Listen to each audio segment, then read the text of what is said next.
కానీ తాయిలాలు చూపిచ్చి, లాభాలు చూపిచ్చి, అవకాశాలు చూపిచ్చి మత మార్పిడి చేస్తున్నారు చూసావా? వాళ్ళు ఇవాళ కాకపోతే ఏదో రోజు తెలుసుకుంటారు. తప్పు చేశాము అని. అంటే ఎప్పుడు జరగాల్సిన నష్టం అంతా జరిగిన తర్వాత ప్రతిరోజు తెలుసుకుంటారనంటారా? జరుగుతూనే ఉంటుంది నష్టం. కాలచక్రం. ఎవరు ఎవరు ఆపుదామనుకున్నా ఆగదు. ఆ చక్రం తిరుగుతూనే ఉంటుంది. అదృష్టవంతుడు పైకొస్తాడు, దురదృష్టం కింద పడతాడు. కర్మ వెంటాడిన వాడు ఎవడు తప్పించుకోలేడు. ఇప్పుడు 'ప్రవీణ్ పగడాల' ఇష్యూ అంత ఇదిగా అసలు వాస్తవాలు తెలియక ముందే ఇన్ని మాట్లాడుతున్నారు కదా! మరి 'చిత్రగుప్త' ఛానెల్ అని యూట్యూబ్‌లో ఒకటుంది. హ్మ్. మరి ఆయన మీద అటాక్ డైరెక్ట్‌గా జరిగింది. ఆఫీస్ అంతా ధ్వంసం చేశారు. అప్పుడు కూడా చేతులు కట్టుకొని కూర్చోవాలనంటారా? అం మీలాంటి సెక్యులర్‌లు ఏం మాట్లాడతారు దీన్ని? సెక్యులర్ మీ మీ అన్ని కులాలు మావే, అన్ని మతాలు మావే అని మాట్లాడుతూ ఉంటారు అన్ని కదా! కులాలు మావి, అన్ని మతాలు మావి అని నేను మాట్లాడలా. నేను మనిషిని. మనిషిని ప్రేమిస్తా. మనిషిగా పుట్టా. మనిషిగా జీవిస్తా. మనిషిని ప్రేమిస్తా.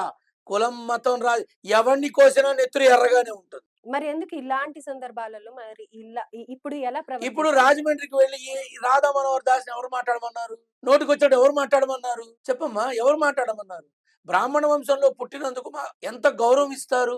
ఎంత మర్యాద ఇస్తారు? మీరు చూసారా ఆంధ్ర సైడ్ ఎళ్తే ప్రతి గల్లీలో ఒక చర్చ్ అనేది ఉంటూ ఉంటుంది. తప్పేముంది? ఎందుకుండాలి? అదే గుడిని ఎందుకు అభివృద్ధి చేయరు? ఎందుకని మీరు మత ప్రచారాలు చెయ్యరు? గుడి గురించి ఎందుకు మాట్లాడరు? హిందువులుగా ఉంటున్న వాళ్ళు దేవాదాయ మీ ధర్మాదాయ తరఫున మీరేం చేస్తున్నారు? పోనీ అది దేవాదాయ చెప్పండి. ధర్మాదాయ శాఖ ఎలా వచ్చింది? ఏం అభివృద్ధి చేస్తున్నారు? లేకపోతే ఏం చేయడం ఏంటి? సింహాచలం నుంచి చిత్తూరు దాకా తీసుకో. కాశీనాయన నేను ఆశీర్వాదం అదేగా మన ధ్వంసం మాంజమంలో లాస్ట్ టైం అడిగింది. ఎందుకు రాలేదు మరి? హైందవ శంఖారావాన్ని లక్షల మంది చేశారు. చేశారు. ఆశ్రమం వాసుల్ని మొత్తం బయటికి తెచ్చి కూలగొట్టారు. మరి ఏమైంది వీళ్ళంతా సనాతన ఈ ధర్మం? ఇప్పుడు క్రిస్టియానిటీని మాట్లాడారు. ఓకే. మరి హిందూ సమాజం ఏమైపోయింది? రాధా మనోహర్ ఏమైపోయాడు? చిన్నజీరి గారు ఏమైపోయారు? వీళ్ళందరినీ తీసుకుని చక్కగా కాపాడొచ్చుగా. ఒక్క ఫోన్ కాల్‌తో అన్ని ఆపొచ్చుగా. ఎందుకు ఆపలా? ఆల్రెడీ వీళ్ళు చేస్తున్న ఏం దానికి చేస్తున్నారు? ఎదుర్కొంటున్నారు కదా! ఆ కాశీనాయన సత్రంలో బాధలు పడి, ఇబ్బందులు పడి బయటకొచ్చిన వాళ్ళు ఎక్కడున్నారు? వాళ్ళ తిండి తిప్పలేంటి? వాళ్ళు ఎక్కడ నీడ దొరికింది? ఏ శాస్త్రంలో ఇతర మతస్థుల్ని ఇలా పోల్చొచ్చు అని చెప్పడం జరిగిందో నాకది ఫోటో తీసి పంపమను. దొరకడం కష్టమేనమ్మా. ఎందుకంటే ఇప్పటికే కష్టకాలం వెంటాడుతోంది. నేను ఒకటే అడుగుతున్నా. ఏ రోజైనా నేను ఊర్లో ఉంటే తప్పకుండా వస్తా. నాకు గావాల్సింది ఒకటే. మన భగవద్గీతలో ఉందా? బైబిల్‌లో ఉందా? ఖురాన్‌లో ఉందా? ఇంకో మతానికి సంబంధించిన మనిషిని పొట్టేళ్ళు, గొర్రెలు అని మాట్లాడమని. చూపించమను. లేదంటే క్షమాపణ చెప్పమను అందరికి. నేను తప్పైతే నిస్సిగ్గుగా చెప్తా. నేను సిద్ధమే. అది ఎవరికైనా సరే. ఎందుకని? ధర్మం తప్పి బ్రతకను. బ్రతికినంత కాలం మనిషిగానే బ్రతుకుతా. నా ధర్మాన్ని అంటే నా బ్రాహ్మణోత్వ ధర్మాన్ని నేను నిర్వహిస్తా. నా మడి, నా పూజ, నా పునస్కారం, నా మహానివేదన, నా పద్ధతులన్నీ, నా వంటగది, నా పూజ గది అక్కడ దాకానే. బయటకొస్తే నేను మనిషినే. మామూలే. మీరు నా దగ్గరికి రాకండి అని పిచ్చి వేషాలు వెయ్యను. నన్ను అంటుకోకండి అనే పిచ్చి పిచ్చి మాటలు మాట్లాడను. అమ్మా రేపు నేను ఎక్కడన్నా కుప్పకూలిపోయాననుకో, సపోజ్ అనుకుందాం. వెళుతూ కుప్పకూలిపోయాననుకో, అక్కడ ఉండే పండ్లమ్ముకునే బండివాడు, చెరుకు రసం బండివాడు, అలాగే ఆటో వాడు వీళ్ళంతా ఉంటారు. అరే మీరు బ్రాహ్మలైతే నా దగ్గర రండి అని చెప్తానా? చెప్పు తల్లి. మీరు బ్రాహ్మలైతే నా దగ్గర రండి అని చెప్తానా?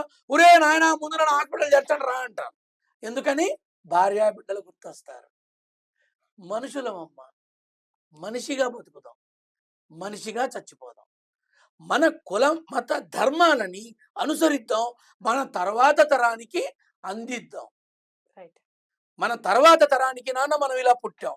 మన హిందూ ధర్మం ఇది. మన ధర్మం ఇది. మన దైవం ఇది. మనం ఇలా ముందుకు వెళ్ళాలి అని మన తర్వాత తరానికి మన మన విధానాల యొక్క గొప్పతనం, మన సంస్కరణల యొక్క గొప్పతనం మనం నేర్పిద్దాం. ముందుకు తీసుకెళదాం. అది మన బాధ్యత.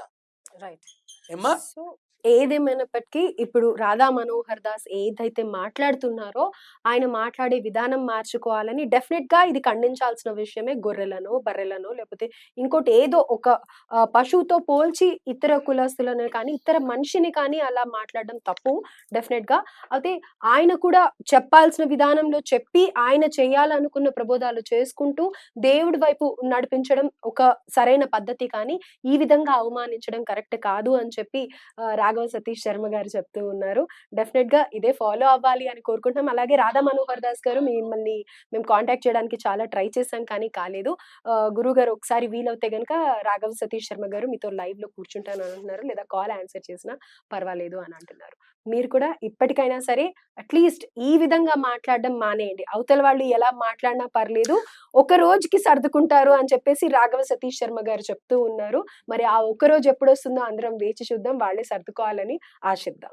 ధన్యవాదాలు. మీ ద్వారా పాస్టర్ అనబడే అజయ్ బాబుకి మనఃపూర్వకంగా ఆహ్వానిస్తున్నాను. ప్రేమపూర్వకంగా ఆహ్వానిస్తున్నాను. బైబిల్‌లో 1వ అధ్యాయంలో 27 పంక్తి ఏదైతే ఉందో, ఆ ప్రకారంగా భగవంతుడు విశ్వవ్యాప్తుడు అని తెలిసిన ఒక మామూలు మనిషిగా నేను ఆహ్వానిస్తున్నాను. నా సందేహాలు నివృత్తి చేస్తే సంతోషం. మళ్ళీ అలాగే అతనితో కలిసి ముఖాముఖిగా మీ ముందు మాట్లాడడానికి నేను సిద్ధంగా ఉన్నాను. ఇది ఒక ఎత్తు. మీరు పిలవండి రాధా మనోహర్ దాస్‌ని. ఏ శాస్త్రంలో బైబిలా, ఖురానా, భగవద్గీత ఎందులో ఒక మనిషిని పశువులతో, పొట్టేళ్లతో, గొర్రెలతో పోల్చొచ్చు అని రాయబడిందో అది ప్రింట్ తీసుకొని రమ్మనమనండి.